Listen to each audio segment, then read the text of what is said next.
Hello, everyone, and welcome to the show. It's Local Chat, episode 126. I'm your host, Will Crosby. Joining me this week for the third week in a row, it is Ian Gibson and Jake Terrio. Taking the world by storm here. Folks, just want to get that out there. none of us want to be here. Want to be here, Which is crazy because It's this true. is You probably, do actually want to be here. This is probably one of the most jam-packed gaming news weeks of the year. And maybe we're just gamed out. Maybe we're just gamed and newsed out. I don't know. What are you guys feeling? Yeah, it was I worked the weekend. It was pretty intense. It was a lot of like, oh shoot, we got to get this out. And plus, there weren't events on Saturday, but it was like everyone on the team who was out in California was going to see hands-on impressions of things. So it's like, hey, we've got this Alan Wake 2 footage. We've got this Mortal Kombat high CPU fights, and like, can you cut these and put these out? And it's just like, and they all did really well, so I can't complain that there was no point in cutting them. But it's just like so much working in that now outside of just like events and things being announced. Yeah, It's a long weekend. good for you. Did you watch? That's going to be it for this evening. Sorry. Did you watch the most awkward press conference in the entire world, which was Ubisoft's Forward? It was. No. I got so much anxiety from watching it. so I wanted- it wasn't canned. It was live. It was live. It was awful. They had audio follows video off, right? Is that how that works? So when they cut, it would cut all sound. And then the trailer would start in the theater before they cut to the trailer shot in whatever OBS thing they're using. So it would play the beginning of the trailer twice. It would be like boom, boom, and then it would cut and go boom, boom. Because I feel like the Game Awards is pretty good about that. It's you see the first like second or two, and then it cross dissolves to the exact same point. It's like, I know exactly what happened. It's like whoever was the director or anything was like, hey, when you're ready to talk, like naturally, I'll signal you and then you go talk. So I feel like the guy started signaling, and then in that person's head, as it further went down, they were just like counting in their head. So they would just be standing there for a second. They go, I'm the game director for, and it was just like super duper awkward. Also, they showed off Far Cry Avatar, and it's just like, whoa, this is so cool. You made Far Cry into this. And then it cuts to James Cameron in this canned thing where he's just like clearly reading a teleprompter, talking about Avatar and everything. And then he goes, thank you so much for being part of our world here, and we'll see you all on Pandora. Cuts to black, cuts back to James Cameron. So thanks for coming out to watch this, and they left both takes of his outro in the video. They didn't set the out point at the right part of the timeline. So That's terrible. funny. We absolutely lost it. Even the guy who's doing the Blood Dragon anime he did Castlevania, was like super duper awkward. Wait, and it was more one of the directors, not Warren Ellis, because I think he got Me Too'd or something. Ari someone. I don't know what he did. He's like a creative little boy. Yeah. But he was like making jokes. Like, he wasn't bad, but the crowd just was not having it, and that just made him get nervous. So it was just a cacophony of all of this stuff, including one guy who had extremely thick French accent and talking about fuck that. Yeah, like, how you're in America. You know, he was talking about the crew. No, it wasn't even. I mean, I know you're hamming it up, but it wasn't even that. Like, you could clearly understand him, but 5 seconds later, when he was already moved on, and you're just like, what? It's like, anyways, it was an incredible event. Such a shitty complaint, Will. Everything else I could see, but that one of being like, no, it's not. This French company had a French guy, and his accent was so thick. No, what the fuck? He was clearly not a public speaker, is more of what I was getting to. And also, the fact that he's French made me want to throw up. I think everybody should have to take some sort of the stage performance course at some point, because that's Yeah. like, or don't put those people, if you're gonna have some sort of forward-facing staff member. If you're gonna have a forward-facing staff member go out on stage and deliver stuff, they need to have some sort of training. Yeah, none of those people, according to Those Jake. people, those I don't know. hacks. I mean, what's her name? Sarah Bond. She had the pinch of salt down really, really well. Yeah, that was really good. The entire 90 seconds she was on stage, she was just both hands pinch of salt gesture the entire time. Never changed it. Honestly, the four of us plus David watching Xbox in just a Discord voice chat was so much fun. Because I was like, oh, I should show Karen that joke. And then I was like, oh, we did not stream it. We were just in a Discord room. Yeah. Which is what all of our Twitches should be anyways. Because secret, exclusive, limited time. It's the we summer got paid by Subpixel. Twitch today. Blink and you miss Did it. we? I saw that. Yeah. We do make money How off much Twitch. did Twitch take? Oh, don't they take like 10,000. 50% now? Yeah, Or something. something. Like That's crazy. that 70/30 just thing came back today, but it's for like partner pluses. Anyways, we do have 6 or 7 subscribers on the local chat Anchor now, and I don't know why they're giving fake us or real. I don't know who these people how are. how are they Somebody scamming us paid by for giving us 6 money? bots. Oh no. None of you are sending that money via PayPal to somebody else, right? We're not laundering it, right? Yeah, somehow. My That's a Swiss great way bank to launder account money. with $6 in it. Yeah. Another exciting thing that happened. Starfield controller's here. It's a For nice you looking audio controller. listener. Shipped quick. Yeah, Yeah, I guess I they did- just had them sitting on standby. It was a pre-order, which or no, I thought it was a pre-order, and then it was like the next morning it was like they're shipping, and I was like, oh. How do we feel about that? Special game edition items that you get before the game. This is very petty, but it doesn't sit right with me. Yeah, I don't care. That's fair. I mean, theoretically, they could sell the collector's editions right now because there's no disc. That's true. That's true. Also, everyone's comments on Jake shared a lovely tweet of Sam Lake at Tribeca Film Festival in the Discord, and all of those responses to his tweet are, why not physical? Why isn't there a physical version of Alan Wake 2? I want a physical version. And I want to sit these people down and say, you can buy a jewel case and you can print out a thing, you can put in that. Whatever disc comes in this thing does not have your video game in it. You're wrong, though. Because as somebody who went to college in a third world country and got very excited my senior year because my internet speed finally hit 1 megabit. Yeah. And not 200 kilobits. You still have to be physical in this day and age. But I would agree with you if there was things on the disc. Yes. So put things on 100%.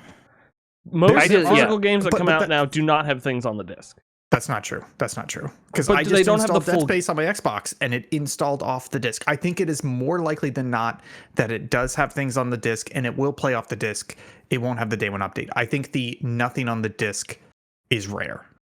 But I think if your Xbox was unplugged from the internet and you put that disc in, I don't think you'd be able to play the game. I think I would. We just need more physical media in every part of the entertainment industry. I want For All Mankind seasons 1 through 3 on Blu-ray with bonus features. Yeah, and that would be nice. Tim Apple is withholding that from me. God damn it, Tim Apple. So I look, coming from our first world gigabit connection plush lives, physical feels completely useless. But there is a vast swath of the world, including DSL portions of the United States, which is a larger percentage than you would think, that still need physical. Yeah, I just mean in the sense of when they're like in Alan Wake's case, they specifically said there's no physical edition because A, it costs them money, and B, the whole game's not going to be on the disc anyways. Like, it's an extra expense, plus it doesn't get you anything, so they're just like, oh, we'll just do it out digitally. Like, at that point, I don't see it, but enough to spam the creator's Twitter every single time. Yeah, people have every right to complain about that. Go ahead, spam their Twitter. Yeah, he's the creator. It's not some intern at the studio that has nothing to do No, with it. That's your there's avenue to complain. Do it. better things to complain about in this world.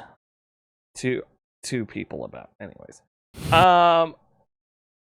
Jake, And I need Amazon to give me The Expanse season 6 on Blu-ray. Seasons 5 and 6. yeah. Amazon. Bezos. That's his name. Take your spaceship money and print me a Blu-ray. Make The Expanse in space. I did find it wild that I noticed this with Avatar: Way of Water because I was paying attention to it. And I've noticed it with a lot of movies recently, which is they will hit digital video rental and purchase before physical nowadays. Yep. So Avatar hit digital purchase like a month and a half ago, I believe, and it's still another week or two before it hits physical Blu-ray, which was wild to me because the physical Blu-ray is more expensive than the digital purchase, but they're pulling out the digital purchase earlier. That was the thing that kind of flipped me a bit. Well, they want all the people who want both to watch it. They're going to be like, oh, let me just buy the digital because I really want to watch it, and then I'll get the physical because I want to collect the physical. Yeah, I can see that. I feel like that's the strategy for that. So when Alan Wake Physical comes out months after the release, now we know. Now we know why they're doing it. Crazy. And I want The Abyss on Blu-ray. Speaking of Jim Cameron, I'm just going to keep mentioning throughout this whole show the problem the physical media I want that isn't available to me. The problem I have is the other day I got delivered Heat in... You got delivered? Congrats. Delivered. I got Heat in Ultra HD Heat? 4K Blu-ray. And I was like, wow, I can't wait to watch this again. And I was like, don't I already have a copy of this? And I do. I have the Blu-ray copy. So the problem is you get the physical, but then a couple years later, you're like, this physical is not good enough anymore. I have to go to the next tier of physical. And that's where I'm at now. Like you saw, I think I have 3 copies of Starship Troopers, or at least 2 of them in Blu-ray and Ultra HD, where I'm just like, I love this movie. I need it in the next version. And that's the problem is now I'm duplicating my physical purchases. Yeah. But DVD's only 360p. That's garbage. Is it really 360p? I thought it was like 720 by 480. It's not 480. All the ones that I've ripped for like to use like material in videos, they all get ripped from Handbrake as 360p. That's the highest it goes. Oh wow. Do they still look decent? At least because of bitrate is a little bit. They higher? Look fine on a TV. Yeah. But yeah, like the jump from that to Blu-ray is, I think, a lot more noticeable than from like Blu-ray to 4K Ultra HD. But It depends because I have watched some Blu-rays and I've watched some 1080p streams lately, and the 1080p is noticeable, but only on certain TVs. Yeah. Can you really notice the difference between 1080 and 4K? But also, like, if you're going back to watch 480 content, playing it on a screen built for 480 content will look better. Yeah, I'm not watching. It's doing like the Blair Witch Project on that. Ultra HD Blu-ray. Or but the other thing is, honestly, I don't give 2 fucks about the resolution. It's the compression. Yeah, because that's half the battle. I would say that's the whole fucking battle. Because, like, for example, Pixel 8, we shoot that at what, 640 by 480, but because I rip it at high quality and I export it, it comes out very clean. Whereas, like, when I got Paramount Plus a couple months ago, I was like, oh shit, they have Reno 911 on here. I can't wait to watch it. And it was like a fucking SD ripped and stretched widescreen. And I was like, what the fuck are you doing? Whereas if they had just done like a 1080p quote unquote rip of the SD quality, I would have been like, yeah, I'm fine with that. That would have been perfectly fine. So for me, it's more about fucking compression than it is like the base resolution of the image. I agree. Yeah. Welcome to my Plex library and why movies are hundreds of gigabytes. Or not hundreds, tens of gigabytes. Jake, you have put here a note about your old music recordings and how stellar they are. It says the best I've ever listened to. It says right here, and you brought some examples. Not what I'm going to talk about. No, I was just in the constant millennial struggle of feeling like I can't have any hobbies that I don't eventually try to monetize at some point. I was like, I've got a fairly big library. Like I've been on and off writing music since like 2009.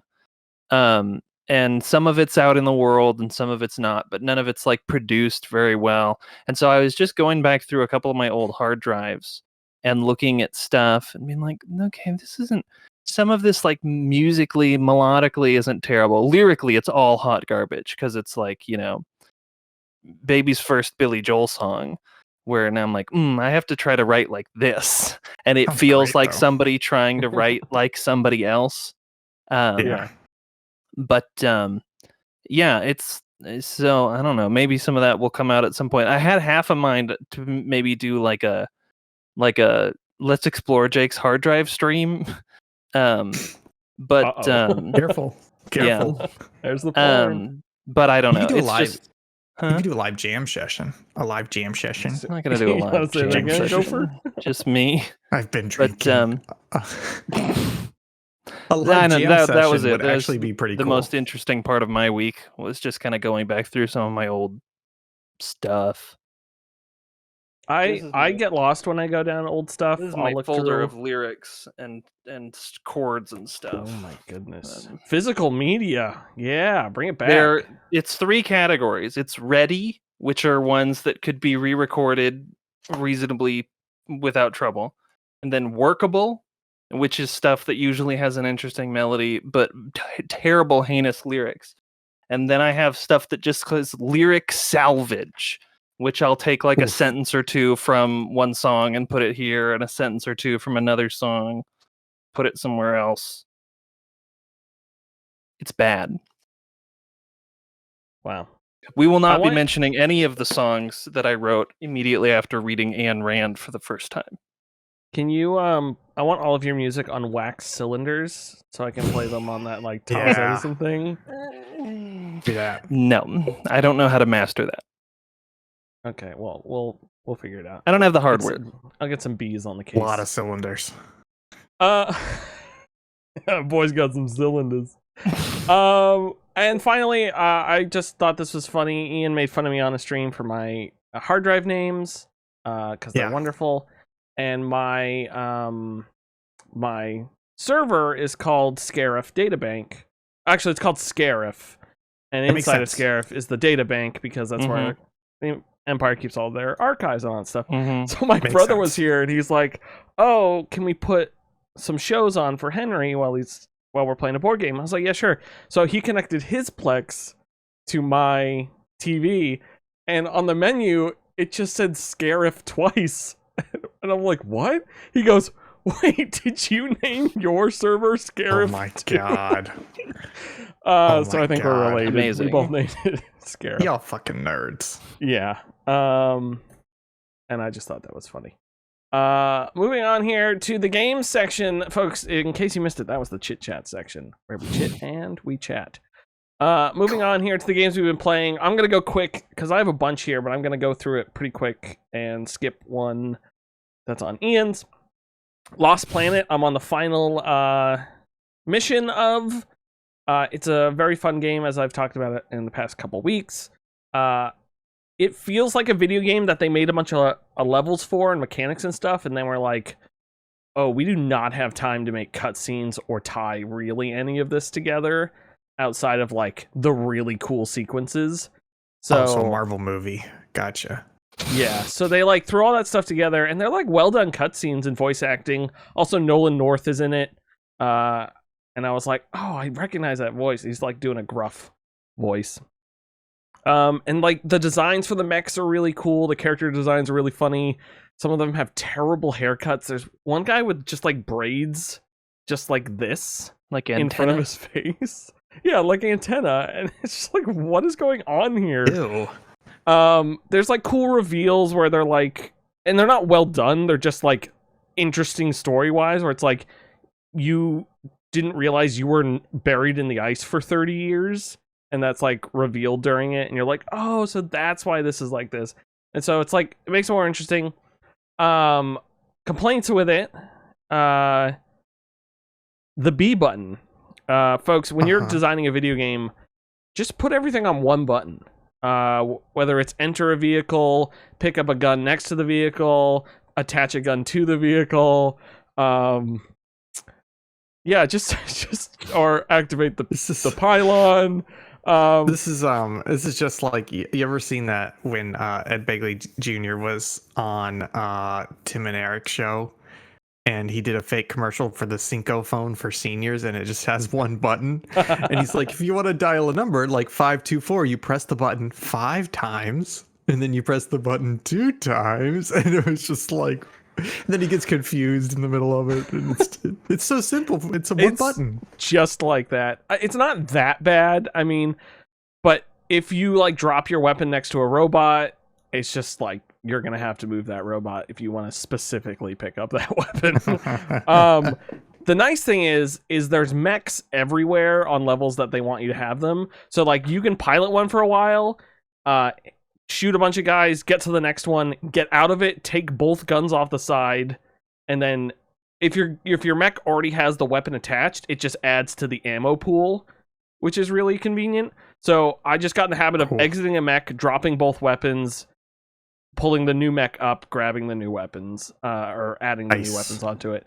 And that's where my note here says the right difficulty. I've never had to fight a boss fight. I've done a boss fight like the first time you're trying to learn it, and you maybe make 1 or 2 mistakes, and the second time you're usually good. Towards the end, you can usually do the bosses in one hit. Your health system, I don't know if I ever explained this, is you have a heat gauge that goes all the way up to 9,999. Everything that dies, everything you destroy, drops little pools of heat. If they drop near each other, they all pool into one big thing, and it'll disappear after a while. So if you kill a big mech, there's just like 2,000 on the ground. It's just a big puddle, and you go pick it up. And so when you get hit by something, it pulls from the thermal energy to re-heal you. So if you get hit really hard twice in a row, you'll die. But if you get hit really hard and then just someone's still peppering you with bullets, you're usually pretty okay. So that's the other nice thing is you rarely die. There's a couple situations in the game where it's just like, what the fuck is happening? This guy's just laying rockets into me, and you'll die and come back and be like, oh, I just gotta take this from a different approach. But for a 360 game from 2007, I think, on the Xbox Series X, it is fun and a nice trip down memory lane. I might try 2 out now that once I finish this, but we'll have to see. Since neither of you are paying attention to me anymore, I will. I'm watching the Lost Planet trailer. Okay. I it's checked fun, out. It's okay. That's what this section's for. Yeah, I don't listen to anything Ian says. Golden Idol DLC, I finished the second of the 3 new scenarios. They're super fun. I'm loving it. They're pretty difficult. Or they're not pretty difficult, they're just involved. I think they are. I think I said this. You have to play this after the main game. Yeah. Not necessarily because they're connected, but because the difficulty expects you to have completed the original game and have some capability to solve these cases. Yeah. So that's fun. Are the 3D heads new? They weren't 3D heads? in it. So in the like little character things, when you click on a person, the head's like 3D and moving around like this. And I think that wasn't may be like new. I thought they were. Yeah, I'm pretty sure they were just static 2D moving in the original game. Yeah. And if so, that's Seems great because fantastic. they've like nailed the art style, and now they're like adding interesting things to it to like sparkle it up. Yeah, which I'm it's very great. much enjoying. And the story too. The story ties into the first one in a really cool way. Yeah, it's been neat. Tears of the Kingdom. I finished the Gerudo fourth regional Gerudo? phenomena. Jason Gerudo is dead. Long live Jason Gerudo. That guy. So that's fun. Now it needs. I was just assuming it was done after that. Kind of the way. I can't remember Breath of the Wild now. Is it But not done? Well, no, in Breath because of now the it's like go Wild- to this next place. in the Breath of the Wild, those 4 areas were optional. Well, You could have just gone straight to Hyrule, and then they were just like you would do the 4, and then at your leisure, you could go to But Hyrule you can go straight to Hyrule in this one too. to initiate the boss fight, the Yeah, end fight. I don't know anything about it. But I've just heard you. I'm can right do there that. with you, and this is not a spoiler, but when you finish the fourth one, which in the intended order is Gerudo, they're like, oh, go to Lookout Landing, and they're like, oh, go to the castle, and that's kind of where I'm at. Okay, yeah, I as haven't well. gone to look at landing yet, so that's the only thing. They just tell you to go to the castle. That's it. Okay, cool. So I'm gonna finish that, and then I'm not gonna talk about it much. Aces and Adventures, which is a game Jason recommended a while back. It is a card game, but you're using poker sets and like additional like magical cards and all this sort of stuff to fight things. You're going like through the story. Each card after a battle is like the next thing that's happening. So it's like a witch talking to you, and she's like shows a picture of her and then like types out what she's saying to you, and there's a voice actor reading it, and then the next card will be like you're going through a magical jungle or something like that. Is this a hentai game? No, it's not. The cover makes it look like a hentai game. Like, are there ladies that like take off their clothes the more you play? No, that would be awesome. Okay. Not interested then. Well, let me make sure you're looking at the right video game here. Oh, it does look like it. That's weird. It does. The cover. Yeah. No, look at like an actual like gameplay of it. It's very different. I did. I stopped wish after she took that. her clothes off. Man, I feel ripped off now. It's fun. I'm enjoying it. It went on sale for half off, so I was like, oh, I'll buy it now. Jason usually recommends trash, but maybe this time he's right. And I've been enjoying that. And then I just want to quickly touch on Batman Arkham Asylum. Booted up the Return to Arkham Asylum version. Good to hear Kevin Conroy. Wait, it's like the remaster. They remastered them, I think, for the Xbox One. Like in a trilogy pack or something like that. It's nice to hear Kevin Conroy's voice of an angel. Also, that game is super easy to just get back into. I feel like the controls are very intuitive. It's phenomenal. The fighting's really good. You just know what to do. I was super worried it was going to take me forever to get outside to get shots for Jake, but I was like 5 minutes away from it, so I couldn't even complain. And then I put it down and I was like, oh, what if I kept playing Batman Arkham Asylum? Someday. Ian Gibson, shall we talk about the Diablo 4? Satan number 4. What are you watching? What is he watching? Apparently, Red Letter Media is in the nominations round for the Emmys. For what? In what category? Outstanding Structured Reality Program. They're in 3 categories. What? Honestly, good for them. It's just I didn't expect the Emmys to give that much credit to online programs. Well, maybe I don't like the only thing in my mind that like I feel like they've got to have restrictions on what is and isn't eligible. Maybe they're broadcasting on like a local station in Milwaukee once a week. Sorry, or something. Let me tell you the 3. It's the Television Academy 2023 Primetime Emmy Awards ballot. The 3 categories are Outstanding Picture Editing for a Structured Reality or Competitive Programming, Outstanding Structured Reality Program, and Outstanding Hosted Nonfiction Series or Special. So it's definitely like the off-air Emmys, but it looks like the real fucking Emmys. That's crazy. The National Academy of Television Arts and Sciences? It just says Television Academy. And Sciences. These ones? Is that your Emmy? This is my Emmy. My student Emmy. Your student Emmy. Anyways, were you pitching to me to talk? I stopped paying attention a couple. Talking about the 4th Satan game. Yeah, Diablo 4. Look, I'm level 35 in Diablo 4. I've been playing it a lot this week. It's usually my wake up. I've got 90 minutes before work. Let me just chill, podcast, slay some demons and people and children and women. And you got 89 minutes and 30 seconds.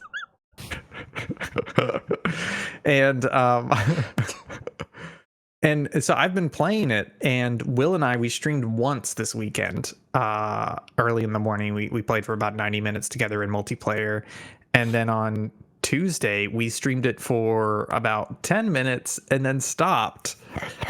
Folks, Diablo 4 is just not that good. Okay. All I know is I tuned in. I knew it was a Diablo 4 stream, and then I tuned in, and I'm like, They're playing golf. Something must have happened. Yeah, like we very rarely will stop playing a game midstream, and it's probably happened less than 10 times, and it's usually because of technical issues or because the game's terrible. And Diablo 4 is what happened. Like we had this really interesting moment where we started playing and we started doing a dungeon and we were like, this is not a fun co-op game. Like they did something to the co-op multiplayer where for both of us, this is a podcast game. Like the game is not enthralling or interesting enough for us to pay 100% attention to it or to like really enjoy it while a podcast is going. And so when you play it with somebody else on voice chat, the game becomes worse because of two things. Number one, the multiplayer doesn't really add anything to it. And number two, you can no longer listen to your podcast because you have to talk to somebody. So it's a decent podcast game, but when you're playing multiplayer, it's not a podcast game. It's just a mediocre game. And that's kind of the struggle we've been having with it is there's nothing super interesting or compelling or unique or new about it other than like kind of the open world MMO stuff, which just feels more about microtransactions than it does about actual gameplay elements.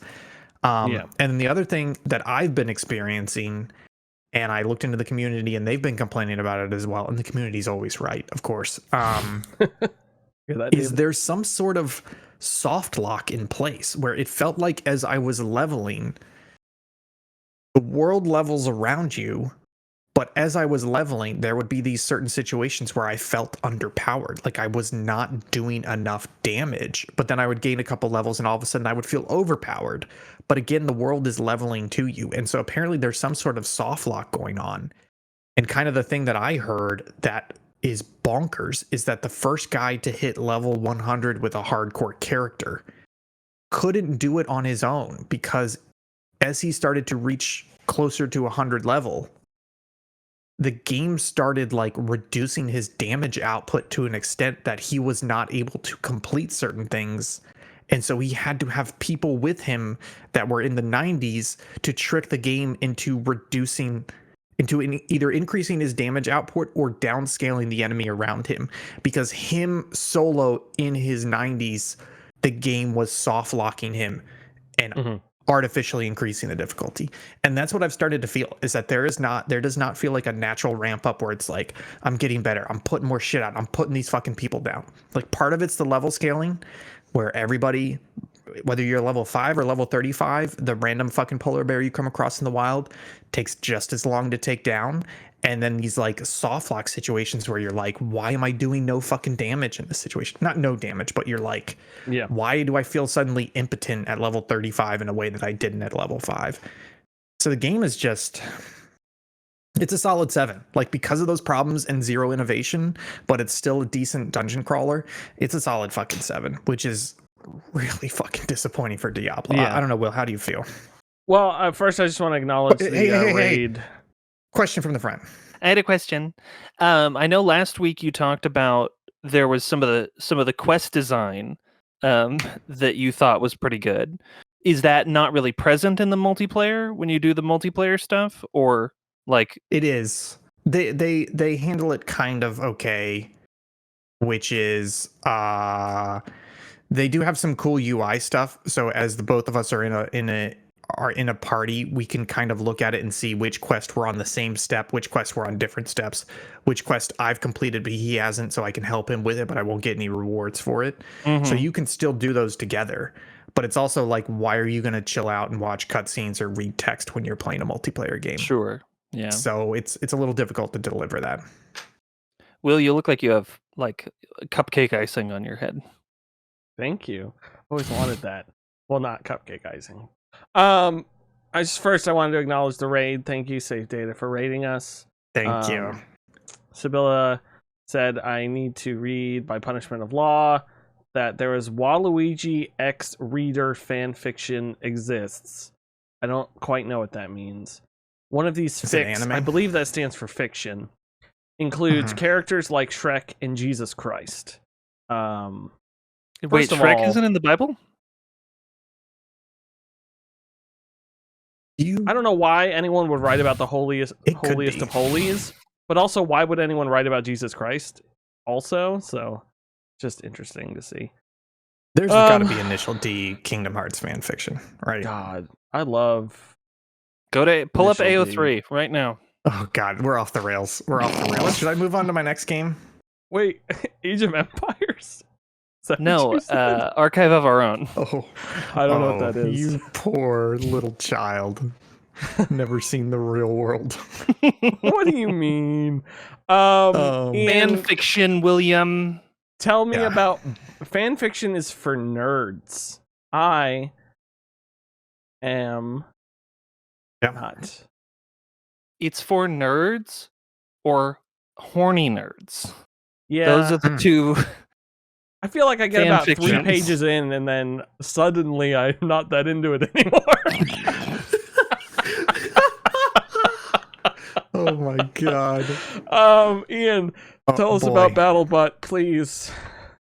Yeah. No, I don't want to talk about that yet. I want to talk about Dead Space. So No! Dead Space. Are you playing the what did John Carpenter call it? It's the refurbished. Refurbished. I am playing the refurbished Dead Space. I got it on a 2-for-1 Target deal this weekend. Hell yeah! Shout outs to Target. They really need And ups. I installed it and I played the first hour this morning. I've never played Dead Space, and this refurbished version is getting very good reviews. And I was like, hell yeah, let's play this game, folks. I've played this for an hour, and I don't think I like it. No. Okay, well, Wait, look, sorry, I let me missed it. answer Did you- caveats. Did you play the original? I missed that part. No. Okay. This is my first time playing it. So here's the caveat, which is I'm not a big fan of horror games. This isn't like a super scary horror game, but it is a slow plotting. We're gonna have some jump scares. Atmospheric. Yes, yeah. And honestly, I'm not that really into the empty spaceship gone wrong genre because there's just been too much of it. There's too much of it. It's the best genre. It's like zombies. Like, okay, everybody's You tired like of zombies Event Horizon? because there's been too much of it. Yeah, I like Event Horizon, but that was what 20 Arguably years the ago? worst of the haunted spaceship fiction. No. But Do you anyways, like, I don't think it's bad. I just think there's too much of it, so now it's played Sure. out. But anyways, it's weird because this is a remake, right? Mhm. This is a remake. It's not a remake. It feels more like Mass Effect Legendary Edition, where they have taken the original game and made it look pretty and added like a little bit of quality of life touches, but the gameplay design and the movement and some of like the UI UX, like in the original game, when you would in the pause menu, did it just pop a giant holographic display next to you in world? It's all supposed to be diegetic, yeah. Yeah, it doesn't play well as a modern game. So it's one of those things where, like, if you didn't tell me this was a remake of an original, I would have immediately told you, like, yeah, this looks pretty, but it plays like an Xbox 360 game. You'd rather it pop you out to like a completely different menu? No, it's not that. It's just the way that it does it and the way it takes up the screen. It's a bit too forced in a way that the Xbox 360 era was, where it was like, we're gonna try and push the envelope wherever we can. And so it's not a bad game. If you like the original Dead Space, I'm sure you're gonna love this. It's just playing it, I'm like, okay, when something's gonna attack me, the music goes up 30 dB and starts playing scary, just very loud scary riffs, and as soon as I kill him, it disappears.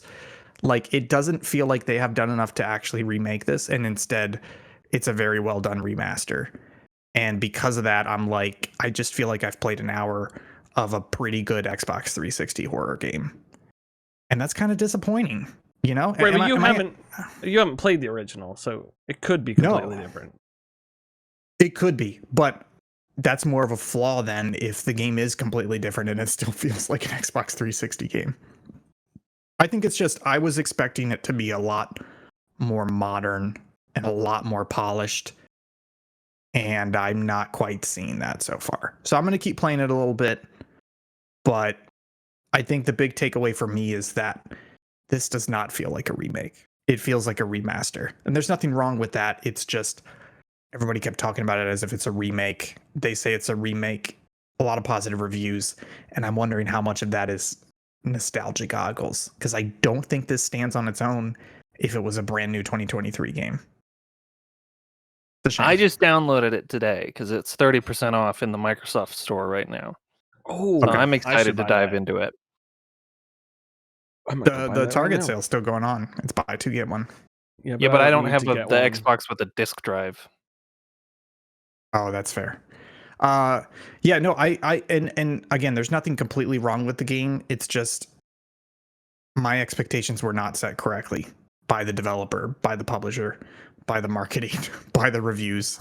And so picking that up and playing it, I'm like, okay, this is just a fucking 360 game that feels pretty. I'll keep playing it a bit, but we'll see. Anyways, the game that I have been playing today that's been a bit surprising is called Battle Bit Remastered. Will, how would you describe this game? If I had in fact clicked on the link, I would probably describe it as a game in which Ian plays it. Yeah, so this is basically I haven't seen anything about it. it's a very small studio. I think it's only like 3 or 7 guys, and they're It's I a don't huge know. difference. I'm trying to remember the number. It's 3 or 7 or another number. Basically, these people who were like, remember when Battlefield used to be good, like Battlefield 3, Battlefield 4 era? And so they just made a low poly version of Battlefield, and it's $15. It hit early access today. You can play up to 250 people on a server, and it's just Battlefield but low poly. So everything is easier to read. Like that's one of the problems I have with modern games, especially Battlefield, is that they got so focused on like grit, grime, like shock and awe. The graphics are so realistic that you look out and you see like rubble, you see like rusted out tanks, and you see like foliage, and then somewhere in that fucking nebulous vision somebody shoots you in the head, and you're like, how was I supposed to see somebody in that? You know, there's like too many fucking things going on the screen, and this is more like a simplistic version of that. But they focus more on feel, so it feels great. They have some really cool mechanics they've added, like if one of your comrades gets shot and they're on the ground and you don't want to revive them where they are because there's fire coming, you can go over to them and drag them. So you just kind of drag them over. It has voice chat on, a proximity voice chat, I believe, by default. And it has a really cool mode that you can opt into. Like it flashes at the front and it's like, do you want to opt into this? Where whenever somebody dies, friendly or enemy, their mic turns on for like 4 or 5 seconds after they die and then gets cut off. And so you'll have like one of your friends would get like shot and they would just be like, come and get me, you bastards. You're just like, okay, all right, I'll come pick you up, you know, or you shoot we were rushing a base, my squad, and we shot this guy and he's just like, I almost got you. We were like, no, you didn't. And then I think I walked like 3 feet into a claymore and died, and he's like, I got one of you now. And we're like, you fucker. So it's like this community that loves the Battlefield games, and they're super embracing it. Like it's early access launch today as an indie title, and I hopped in a server and there was 250 people in the server. Wow. And the other thing, I was a little on the fence. Fuck off. I was a little on the fence because 249 other suckers. because I was like, there's a lot of games that keep doing this. Keep kind of going down this path of we're going to do the better Battlefield, we're going to do the better Call of Duty, indie style, low poly style. And I was like, is this really going to do it? It has destructible environments, folks. And I was like, oh, hello there. And so like there was 2 great moments we had. One was I was on a 250 player server, and we're in this spawn, and the spawn is like a bunch of like cargo shipping containers. And there's like this big like 4 or 5 story like factory building in the middle of the area, and we're getting pinned down, and there's like I peek my head out and there's all this fire coming from that building towards the shipping boxes. And I was like, fuck you. And I pull out my RPG and I pop out and I fire it at the building, and it blows a fucking chunk out of the wall, like in the top floor. And then all like 4 or 5 other people around the map are like, oh, that's a good idea. And we all just start unloading fucking rockets into this building, just taking chunks out of it. So anytime we see a muzzle flash, there's like 3 rockets hitting the building and like blowing holes in the wall and all this stuff. And then there was another moment where there was like this long hallway in this like empty concrete structure, and it was like me and 2 of my guys, and we're like throwing bullets down because like 40 meters down the hallway is the enemy, and we're like throwing bullets down, and then finally I was like, fuck it, I take out my rocket launcher and I just blow it down the hallway, and I'm like, fuck yeah. And we go down the hallway and I duck in this room and I'm like, yeah, and all of a sudden the wall blows out behind me and the enemy comes in, they just shoot me from behind, and I was like, fuck. Jesus. Like it is nailing the Battlefield feel and aesthetic and moments for $15, and it plays better, it feels better, and it's got 250 players. It does have a little bit of jank on it because it's early access, but not nearly as much as you would think. And so if you really like that old school Battlefield feel, you should definitely give it a shot. BattleBit Remastered. It's a lot of fun. Better than Dead Space. Anyways. God, I find that hard to believe. Moving on here. You're gonna have a time with Resident Evil 4, I'm telling you now. But that's a full remake, right? Like that is actually fully quality of life, new movements, etc. Like that is yeah, a full but remake. also I think it's more scarier than Dead Space. So, well, I didn't have a problem with the scares in Dead Space.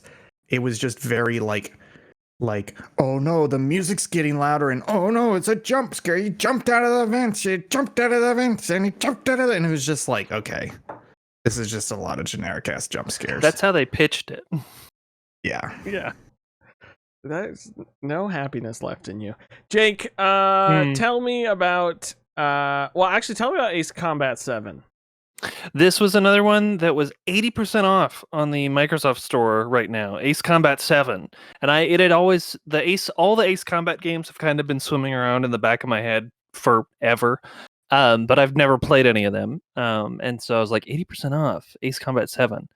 Yeah, let's dive in. So I've only played 2 missions so far. Plays pretty fun.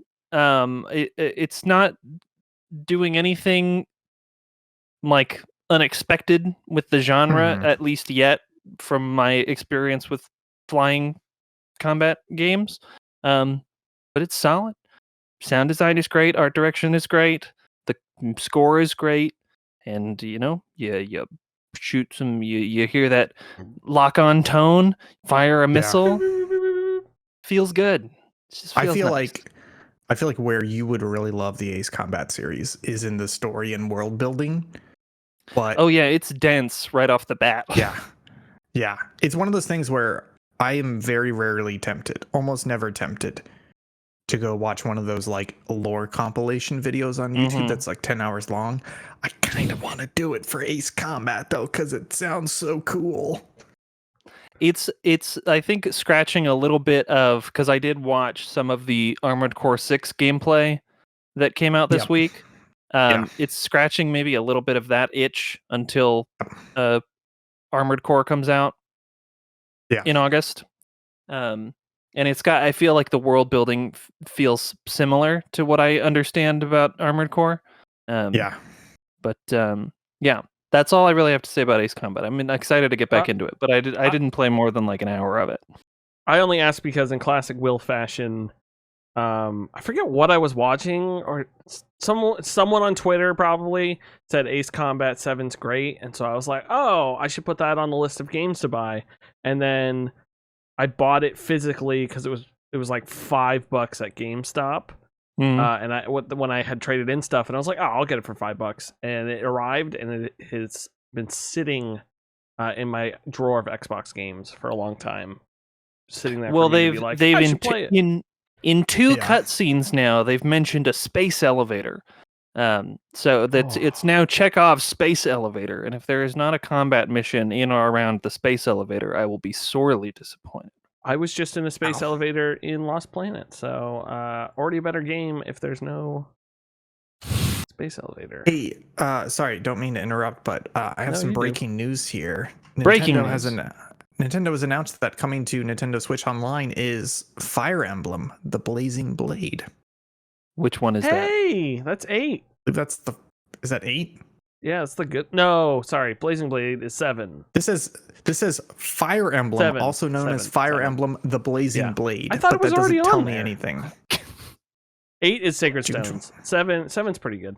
I played like 2 hours of it.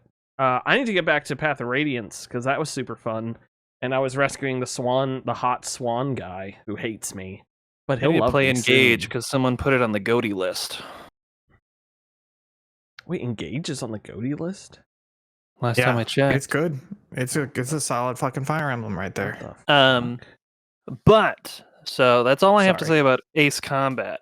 The other game I've been playing a lot of is I keep toying with a video idea where I talk about how Hitman is the best puzzle game. Oh, yeah, Because I can see I've been that. playing. I mentioned it on stream a couple of weeks ago. I think I think Stu had mentioned the Hitman freelancer mode that got added a couple months ago or sometime this year, where it's like a target randomizer where it's all the same levels, but it's a random target every time. Mhm. And so I finally got through one cycle of the freelancer kind of loop where the way it works is you're trying to take down syndicates, and so you get like a dossier, and then it's like, okay, your targets are this city, this city, this city, and it's like 4 chunks you have to get through before you take down a whole syndicate. The first one is 3 missions, the second one is 4 missions, 5 missions, 6 missions, and it's plays basically like normal Hitman until the last mission of each chunk, wherein not only is the target randomized, but they're not specified. They give you a couple of people. They're like, it could be any of these people. Here's some defining characteristics about them. Now you have to go figure out who it is. And if you like kill the wrong person and somebody sees it, then that might alert the real person, and then they'll try to escape. It's really, really good. Yeah. And it allows for like, I feel like I'm using a lot more tools than I did in the main campaign, like stuff that I didn't necessarily have access to like during the story missions. And I feel like it's not quite as handholdy. Like in the story campaign, there's definitely each mission has like 3 or 4 kind of scripted ways to kill your opportunities. target. Yeah, where they're like woven into the story arc of the whole whatever. But this, sometimes they want you to kill a target that is just like never leaves a huge group of people or never goes Oh, like yeah. into any sort of isolated area. So you do have to start getting really creative about, okay, how am I going to lure this person to some place I can kill them? Or how can I get to a place where I can like shoot at them or throw something at them where then nobody else will see me? Mhm. It's really good. You should play it. Yeah, it feels like Yeah. an incredible end game mode. Like Mhm. it's not a new main mode. It's not a new way to play the game for the first time or the second time. It's for those people that absolutely love the game. They understand all the basics. They're fine on all the normal missions, and this has ramped up the difficulty significantly, but in a really cool way. And I love that about this. It's not an end game where it's just like, oh, we changed the target slightly. Everybody has double the health. You do half the damage, and you die instantly. It's like, no, we're introducing a whole new mode that is really going to stretch those core skills you need to have in order to be successful at Hitman. And I'm exploring parts of the levels that I had never been to before. Because like if you only play the story missions, the paths that the story targets travel don't cover the whole level, so you can easily miss just whole chunks of the world. And I'm like, oh, I didn't even know this part of this hotel was here or this whatever. Yeah, having a grand old time doing the murder. I can't remember if I finished the campaign I was on in freelancer mode or not. But the one thing I also liked is the like special people in the last mission also have bodyguards or like they Mhm. have the counter agents or whatever. There's lookouts who will always Lookouts. recognize you no matter what disguise you're in. And then there's assassins who That's what it do was, deal assassins. significantly higher damage than normal guards. So if you if you take out a target and you don't realize that their assassin companion is nearby, they'll destroy you with just like 2 shots. So you gotta be real careful. Yeah, Wow. it's wild. It's fun, but it also like it has you do new things. I also, in one of them, all of the bad guys all had cell phones. So I found one of their cell phones and I could like ring it back and like alert someone to with arrange it. a meeting. Yeah, it's just like, That's oh, cool. okay. Because there's like random objectives that will be in the dossier, and then there's the prestige objectives, which are like of a greater degree of difficulty. And so not only the base gameplay is kind of making you play the game different than you would have before, but in order to get like more points to buy new stuff, you'll be like, okay, well this time I'm going to try to do, it says it wants me to kill 3 guards with a shotgun. I guess I'm bringing along a shotgun and I'm going to try to kill 3 guards without anybody catching me. Yeah, really good stuff. I'm very excited for, they're doing the new Indiana Jones. No, Machine Games is doing Indiana Jones. They're doing James Bond. Yeah, That's correct. Okay, excited for that. I'm excited. I mean, I'm excited Yeah. for both. I'm excited for Machine Games, Indiana Jones, should that ever see the light of day. But excited for IOI's James Bond as well. Yeah, very Yeah. excited. Moving on here. Just real quick. oh, Sorry, I do have some 2 corrections. Number 1, Uh-oh. BattleBit Space is good. Remastered is made by 4 people at Oki Games, and also on Steam it is currently 20th in most concurrent players, and it's also the number 1 top seller on Steam right now. That game's Nice. blowing up, and good for them. Yeah, it's probably not very good then. Like Cyberpunk sold pretty well. It did. Fuck. Are we? I don't mean to jump ahead, but are we gonna have to replay Cyberpunk? Because it turns out they're changing a lot with that DLC. Have you seen that news? I think it's also on sale on the Microsoft Store, though I'm not sure how big a deal it is. Oh, Not yeah, I touching don't it. think it's worth that. Because the other thing is, I think you have to. I'm not sure, but I think you have to buy the DLC to get all the fixes coming with it. Phantom Liberty. I would rather cut off both of my hands than play Cyberpunk again. Maybe in a couple. I years. didn't play think- it the first time, so Well, But I was reading some of the stuff they've changed, and they've drastically changed a lot of the core stuff. And a lot of people got hands on, and they said, "Holy shit, this game is drastically different." they and a should have lot done it better. the first time, maybe. I know that's the cool new I hear thing. you, I is hear you. release a game and then spend several years fixing it. See, Cyberpunk Yeah. is Cyberpunk is my No Man's Sky for Ian. Mm. That's fair. That's fair. Fuck Cyberpunk. But I just remember, even if Cyberpunk reached half of its potential, it would be incredible. But it didn't even get that far. So I think I'm gonna wait another year or 2 and then go back and give it another shot. It's like me with Case of the Golden Idol.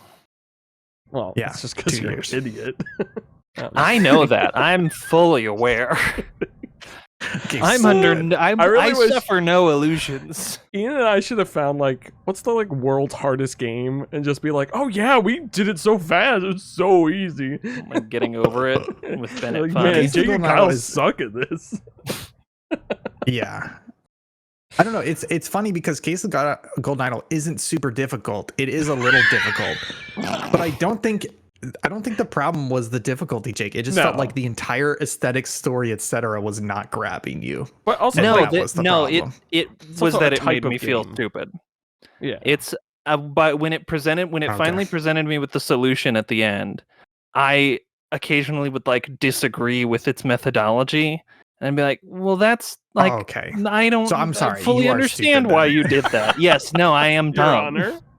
I'm an idiot. No, it's- Never and the commit game murder. That's made the me thing, is that feel you're not an stupid. idiot. Maybe it's just a smart game in a way that you are not smart. You know what I mean? It's a different type of smart. No, that's like a valid thing. Like I'm It's not like good at how Elon Musk is the dumb man's intelligent man. Well, he's smart at inheriting money, So there's that. That's the No, I only wish I way knew. a human being has to be smart. I wish I was smart at having my parents be rich. Mm. Moving on, it's time for the news, which means I get to play the news theme. It's time for the news. I gotta learn to play the saxophone. 19 years of experience. Okay, What you Bill need. Clinton. You getting blown right now? By a saxophone, I meant. No, he didn't I mean- inhale. Blue. Did not He have blew. sexual Yeah, he didn't relations inhale. He blew. with that saxophone. Speaking of saxophones, Ian, tell me about American Truck Simulator. I thought. Wait. I thought we were skipping all the news stories except for the E3 recap. Like No, we we're said at skipping the every beginning. news story except for the American Truck Simulator one because I want to hear about it. Honk, honk. Okay. This is a story About a girl. that I want to tell you. What a lovely lady. American Truck Simulator. It's full of people who drive trucks virtually. They have billboards in the game. There is a real company called Schneider Trucking that has purchased these billboards and is now displaying billboards in the game to these virtual truck drivers saying, hey, you should come be a real truck driver. This is fucking brilliant. Is it like they saw the trailer for Blomkamp's Gran Turismo movie and they're like, wait, we can do that? No, with but the here's trucking the thing. gamers. I don't know if you guys are aware, but the trucking industry is dying. Like the Mhm. profit margins are super, super thin right now. And your hours are they're, terrible. they're losing Trying to drivers open like a road. crazy. I hate They are driving. they are struggling to get truck drivers, and so this makes perfect sense. The usual stance is keep these fucking real life ads out of my video game, but a video game that is basically just a simulation for a specific occupation, and then a real life company coming in and saying, hey, if you enjoy this virtual occupation, you should come work for us in real life. This just makes so much sense, and it's crazy. It's the type of thing where you would normally hate it. I love this. What do you guys think about this? Were I a gamer who drove a virtual truck and I saw one of these advertisements, I would be interested only if it was, like the semi near future version of it where I'm able to pilot a real truck remotely from my home, like a drone pilot in Afghanistan. Yeah, This so is all the not kids you hit, Obama you don't actually have to get out of the Mhm. car. Yeah, this is Mhm. not the Obama simulator, the Obama wedding simulator. Okay, all right. Well, I just want to say, I think it's I want okay. to punch I think it's in perfectly and fine. put on my goggles and have and my kill wheel. some civilians. See, my problem is I love driving. Like, I'll drive on highways all day. Oh, I hate it. I hate large vehicles. It would give me weight. If I could drive the trucks on just the highway, and when I had to get off the highway, I could just switch out with someone else. Oh, and not have Yeah. to park it or I would navigate do that Yeah, job. streets. Yeah. 1,000%. But also, this made me think. I'll go first. But what video game that you're good at, if it had an advertisement for that job? And I was thinking RimWorld. I'm great at running colonies in cities and and all that sort of stuff. So if someone was like, "Hey, Will, you want to run this space colony or this town or be the king of Prussia?" I would probably Isn't that a be store like, Prussia? or a mall? No, it's based on the novel Push by No, Sapphire. it is. It's a giant mall west of Philadelphia, King of Prussia. Yeah. Anyways, Ian, Jake, what video game job would you? See, You're I applying have an for. answer, I have no but I idea. genuinely, I have an Battlefield? answer, but no, I can do that. I'm gonna stop this joke. This joke could have gone multiple ways. None of them appropriate. I'm gonna box those doors up. Microsoft I was Flight. thinking Factorio, Oh, where they're just like, hey, do you love like production lines and building all this factory stuff? You should come do this. But the problem is I'm not actually good at Factorio. So I wouldn't want that job because I would be bad at it. So I'm struggling to think of a game where I am genuinely good and it is a real life job that I would consider doing.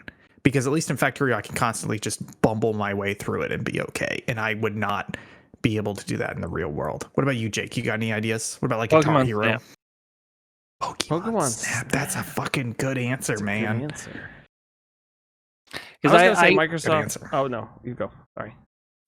I think if I had remained living in Southern California, I think I probably would have at some point tried to pursue a path in underwater photography, of video or picture for like National Geographic or some such. Oh, Um, not for like porn. Yeah, that's how much underwater pornography have you watched, William? so much, dude.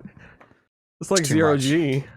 But the problem is, like, there's not enough because people don't know how to shoot it properly. Mm. That's where you would come in. Yeah, they expect you to pay for it these days.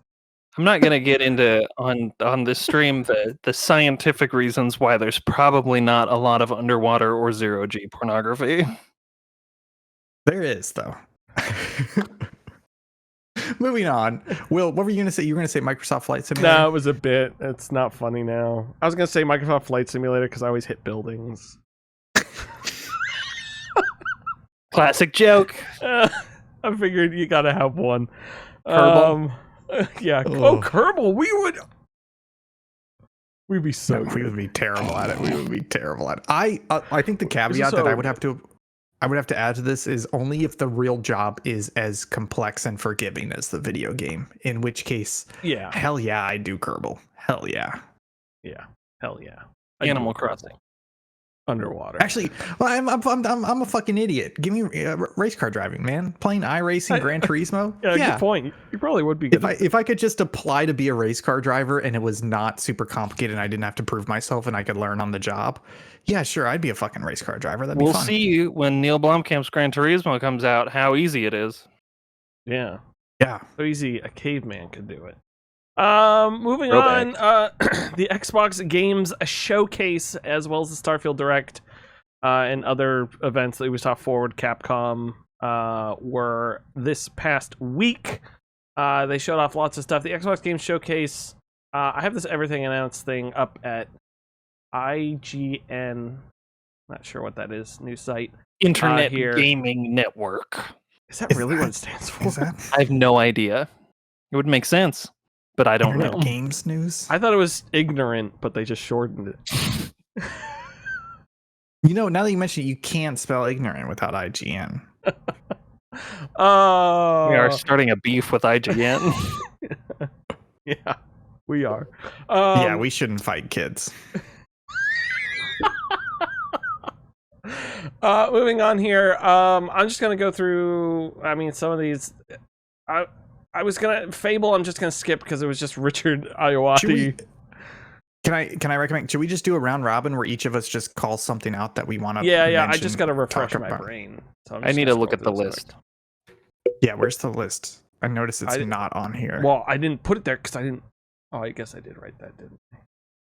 Here, I'll paste it. Wow. I'll talk about, speaking of Microsoft Flight Simulator, this was a little weird for me. I didn't understand it at the time. And I apologize to David from Save Data because he understood it and I did not. And I was bewildered by it. They announced a sequel to Microsoft Flight Simulator called Microsoft Flight Simulator 2024.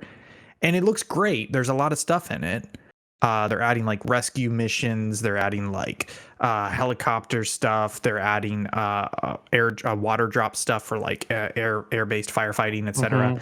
The ornithopters from Dune. Yeah, I'm just no. Actually, that's not in Microsoft Flight Simulator 2024. That's in the current Microsoft Flight Simulator. I don't quite understand why they are making a sequel instead of just adding this to the base game, which is what they've been doing. It's not just gonna upgrade it like Train Simulator does. That's what I don't know. That's what I assumed it was gonna do. But that's not what they've been doing. They've just been releasing content on a steady basis for the base game, and so that's I'm glad they're adding this stuff. I was just confused. It's a sequel. I don't know why this sequel needs to happen because it feels like it's an Overwatch 2 situation in a way, but not as bad. So cool stuff's coming. It's just a little confusing, but that's what they mean by Microsoft Flight Simulator 2024. Oh, see, I thought Microsoft Flight Simulator was called Microsoft Flight Simulator 2020, but it is just called Flight Simulator. Yeah, that's That makes the more thing. sense. And I understand they've been your adding to it. confusion now. Yeah. Yeah. What would yeah. you like to call out? I wanted to call out a very special game in my heart that is slowly coming fresh to my mind as I scroll down this list of games that were shown. Just pops right out at me. I'll know it when I see it. Was it Got to Avowed? the bottom of the list. No, honestly, the only thing that really stood out to me was, I mean, Avowed looked cool. I'm excited for anything Obsidian does, so I'm like, I don't have to be convinced, so I'm not like waiting to watch the trailer or something like that. But the one that really got me is the In Exile's Clockwork Revolution, because it is What is going on there? BioShock Infinite, but legally not. But A legally also- distinct BioShock Infinite. The thing is, I don't even think it's legally distinct. It's just that there's the legal precedent is talking that you about can it. copy that much. Well, you know? YouTube's auto identifier function thought it was BioShock Infinite. Yeah. I did a comparison for work because as soon as I saw that, I was like, I have to compare this, and there is so much like 1-to-1 stuff. Like there's just enough change where it's like it's trains on the rail carts instead of just cargo. Like it's only cargo in BioShock Infinite, and like some other stuff. It doesn't seem as heavily racist as or patriotic as BioShock Shame. Infinite. National. Real shame. And as someone who's recently played the best BioShock game, BioShock Infinite, That's we're gonna be like, as someone who was recently racist. it's still a fantastic video game. Actually, yeah, it's not my favorite, but I think it is the best. But yeah, mostly everything else here was just like, oh, that's the Spiritfarer studio is making 33 Immortals. Mhm. Yeah, that looks like something that I'm hesitant because there's a lot of roguelikes, there's a lot of weird multiplayer co-op stuff going on. But if this is a true, let me talk about what I want this game to be and manifest it into reality. It's a roguelike game, but that carries over a lot of stuff between runs, similar to Hades and other stuff in the genre. So it's not like a true brutal roguelike. And every time you hop in, you randomly get paired with other people playing the game, up to 33 people with you. So it becomes this multiplayer co-op roguelike, again, with some sort of persistence between runs. Hell yeah, that's what I want it to be. It looks like it may be that. The question around how roguelike is it, what persists, what doesn't. But I think it's a really cool idea to have a 33-person multiplayer co-op roguelike. That's pretty cool. And then the last one, that Like a Dragon Infinite Wealth, looks pretty great. In Hawaii. Is it Hawaii? Was it confirmed to It be looked Hawaii? like Hawaii. I believe they said it in later press. It looks neat. I saw someone talking about how it might like go back and forth between him and Kiryu in Tokyo or something like that. But I wasn't quite sure. They also announced, was it this showcase or a different one? They announced the man who erased his name. I think that was a different one. I don't think it was. They this were one. just like, Was that he looks just like Kiryu, but they don't have the same name. It's just like, what? We did see shut the fuck up. We did see the first reveal of Star Wars Outlaws I was going to during the mention Star Xbox Wars showcase. Damn. And this is the massive open world Star Wars game. Massive It the company. looks- Massive. Yeah, Also Massive the potentially company. a massive open world. Actually massive. I believe more of this was shown at the Ubisoft, and it looks pretty good. I'm hesitant because open world games more often than not just become a bit bland nowadays, but this looks pretty good. What are you guys thinking? I will always give a new Star Wars game a shot. I maybe want to see more of it down the road before I pass any sort of preliminary judgment on it. It looks like a neat Star Wars game. We are in the era of so much Star Wars. Yeah, I didn't watch the Ubisoft presser. What is the gameplay in this? Is it like third person action beat 'em up? Is it like Well, I don't know if it's a what- beat 'em it's up, like- but it's what's it- third what's it- person. what's it closest to? Let me put it that way. GTA. Like Really? it's third person. Yeah. Like Was you the Star walk, Wars you like GTA. yeah, she like did a mission. Well, I don't know if what was on the Ubisoft one, but the 8-minute like gameplay thing. She like walked into a building, like had a little cutscene. Either you bribe or don't bribe with the Imperial officer.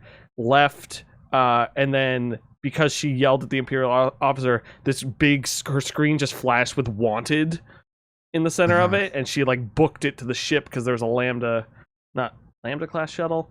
Those are the ones landing. from the original trilogy. Yeah. It was a not Scarab shuttle class, yeah. I always say Tidarium class, but it's shuttle Tidarium. And so like gets in the ship and Fucking flies off in nerd. the ship, and like flies through the atmosphere into space, and then Star Wars GTA style gameplay. That sounds interesting, because I was concerned, like, that was my problem, is it looks interesting, but if the gameplay, it's all about the gameplay, like what is the actual gameplay feel, what are you doing, etc. And it GTA seemed pretty could be good. cool. It seemed like it was a lot of sneaky stuff. So it was like, oh, send not entirely, like, that's the way the person in the demo chose to play. So it's like, send your little guy, you have like this little pet alien who's your friend, cuteness factor, to go like click a button. She like rode this little crate past enemies, fell. This enemy saw her, and it like slowed down time, and she was just like, oh, I'm just here for a second. And then she like Han Solo'd her gun out and like blasted him, and he went down. Gotcha. And yeah, it looks pretty fun. I'm very. I mean, the Division was great. Both Divisions played well and felt good. Take all of that and remove the online stuff that messed up both of those games a lot, and I think they're gonna play really well. Because I think I'm trying to think of what made the Division not amazing, and it was like the grind, kind of the MMO style grind of like you're just constantly swapping out loot and trying to get your numbers bigger. And for the main story of the Division being interesting, the actual moment to moment gameplay and story and enemies were just not. Yeah. And if this swap that out with Star Wars, and I think you've got a winner. If this game has loot, though, I would like it less. Like I hope that it doesn't. Just GTA weapon wheel. These are the weapons you get. And I can't imagine that would feel like such a weird thing to put in a single player Star Wars game. Like randomized never stopped loot. them though. I know, but I hope they don't. Yeah.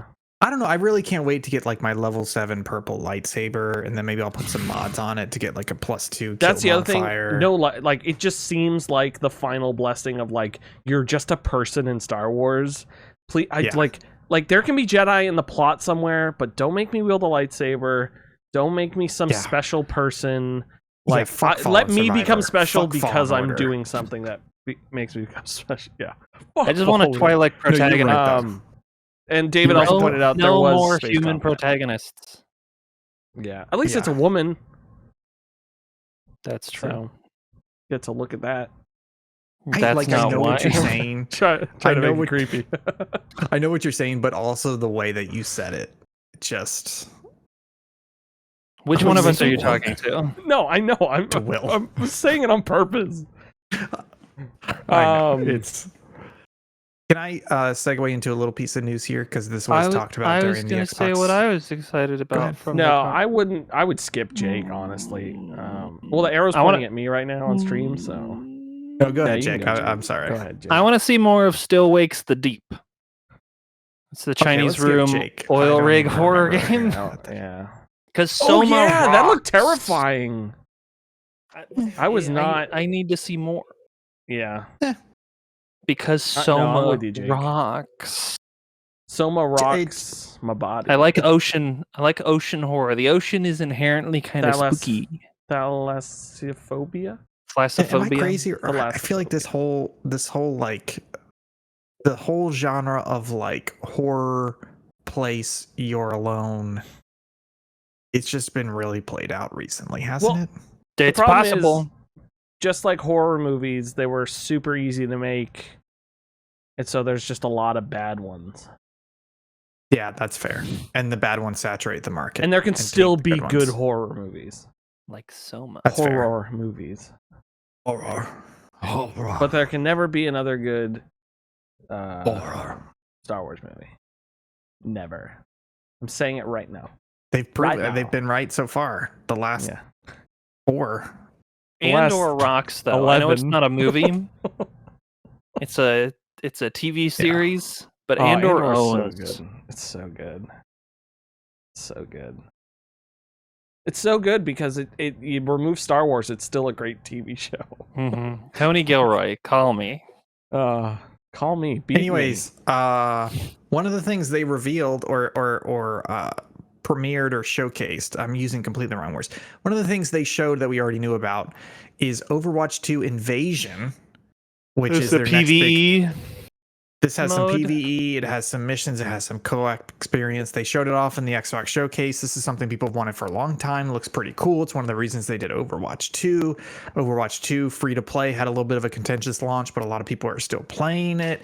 They're charging $15 fucking for this, folks. The whole fucking reason they literally took Overwatch 1 out back, shot it in the face, and dragged out Overwatch 2 and said, look, new game, free to play for everybody. We're doing this fucking complicated song and dance just to give you PvE.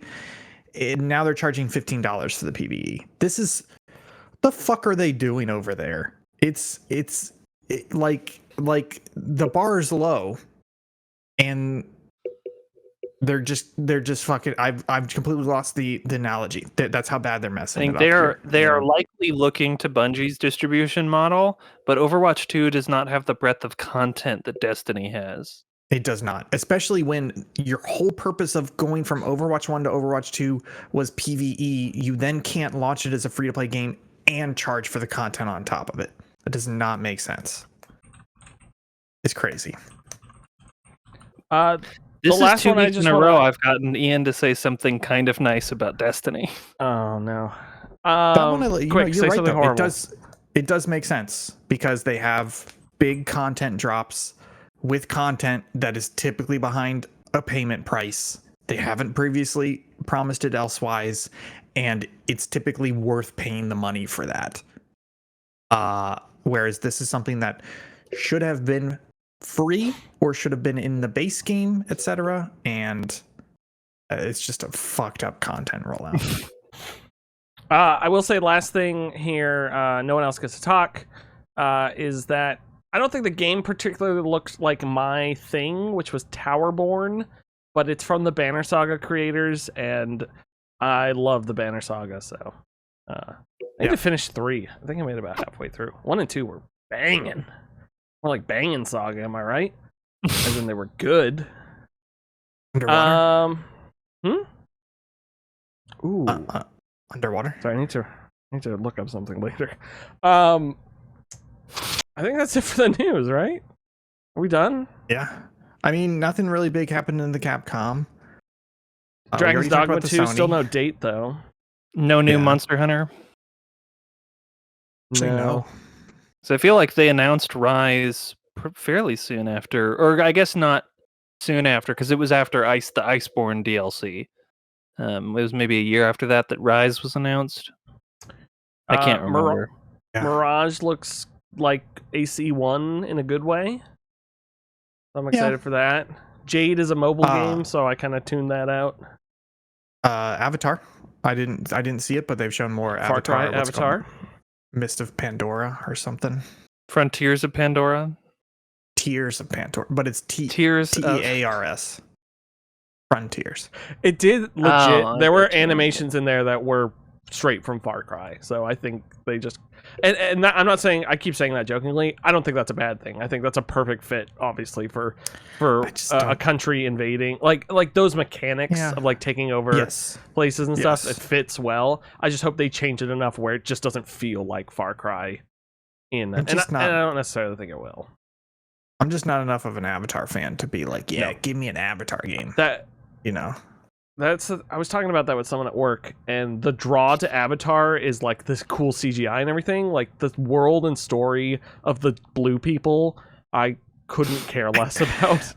I just want to say something, which is that the way that the blue people and their culture and like their relationships are portrayed makes me feel like I am accidentally watching like a safe for work version of like furry porn in a way. You know what I mean?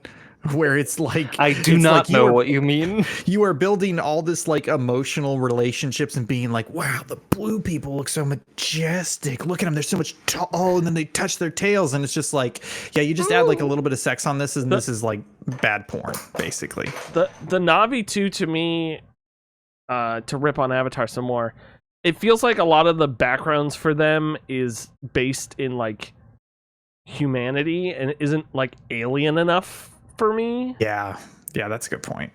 Like some of it like just seems like straight ripped from like specific world cultures, which obviously is a thing you have to do when you're writing and you have to draw on influences, but it doesn't scream like new and interesting and crazy. It's like, why do the aliens have dreadlocks? Yeah, exactly. Yeah. So, you know. So are you not going to be in theaters opening weekend in 2031 when Avatar 5 comes out? Listen, I saw Avatar 1 like 5 years ago. I don't plan on watching Avatar 2. Avatar 3, I will have had 18 children by the time it comes out. And Yikes. Avatar 4, Jesus. I will have lost none of them because they're perfect warriors. Like the Na'vi. We will study them. No, you're going to teach all of them video editing so we can. Wait, if I just have enough kids, I can have an army. Content. Wait, well, yeah. Oh, God. Hey, your own baseball when my team. ancestors watch this clip, don't listen to me. Pop's crazy, remember? Pop doesn't know your name. Don't let Pop touch you, okay? Just turn Don't around let and come Pop. find one of us. There's never been a present in the toilet. Wait, speaking of grandparents, hold on. I have to bring this all the way back around to talking about war stuff at the my brother talking about World War II. No, my that's brother the beginning of texted the me this previous week. episode. Says my World War II veteran grandfather, who basically just lives at home now with like full-time in-home care because he's Lazy. 96. He said, Mom told me that Grandpa said the other day that living now is worse than combat in Europe. Hey, this is going to sound crazy, but okay. I know this is going to sound crazy, but one of my dad's hobbies is going around Pissing and in Hitler's interviewing World War II living veterans and recording the interview for posterity's sake. Is that something you think he would be interested in? We already sat down and did that like 6 years ago, when he was a bit more lucid. Because now I don't think he'd be able to do that. You could probably sit him in a chair, but I'm not sure how well it would work. Yeah, my dad's been collecting them like Pokemon because they're fucking dropping. I did say I was with him on one. We went and met this guy, and he was 98 or 99 at the time, but he was completely lucid. Like he was talking about like his time in Burma because he was part of the intelligence corps in the Eastern Front, and it was like not the Eastern Front, but in the Far East, and he was like telling us all these details and stuff, and it was like, I'm glad we're here recording this. Anyways, we got to World War II eventually. Yeah, we found our way there. I will mention I have been reading The Rise and Fall of the Third Reich, and I was expecting it in all sort of like popular books and things where it's popular because like everyone read it and it was like good for learning and stuff. But this book is also extremely well written, and the fact that the guy's just like, yeah, I was there. And stuff is just like, excuse me. What year are you up to? So I'm in 1920s now, because now it's doing the Weimar Republic.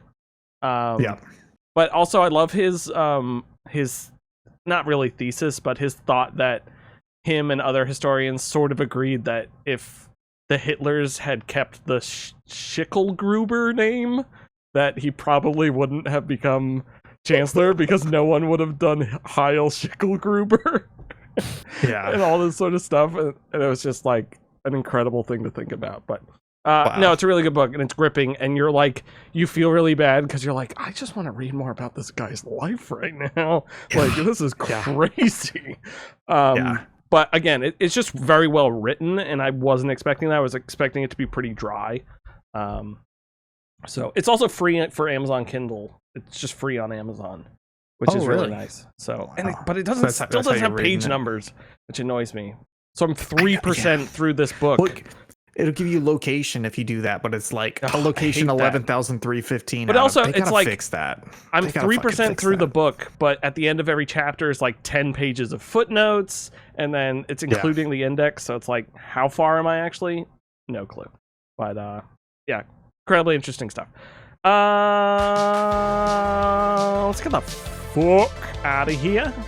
We will be back, us Subpixel, in your streaming Saturday. That's right. Bit. Battle Butt Remastered is probably going to be a morning stream because I like the idea of waking up. We chill 9-10 a.m. Eastern, something like that. Keep an eye on our Twitter. I'll post it up there. Okay, maybe I'll be there. I'll think about it. Jake, anything you want to plug? A lot shorter than the... Oh, no, not anything personally. I'm almost done. Speaking of books, I'm almost done with Saturn by Ben Bova. I'm like right at the end of it. Nice. It's a good one. I know. I got caught up in this Rise and Fall. I'm on the rise still. And I need to finish this third Silo book I'm on. So. Stop before it gets bad. Start before... Yeah, just pretend. Live in bliss. Okay, everyone. See you next week. Wait till you read about the Volkswagen Beetle.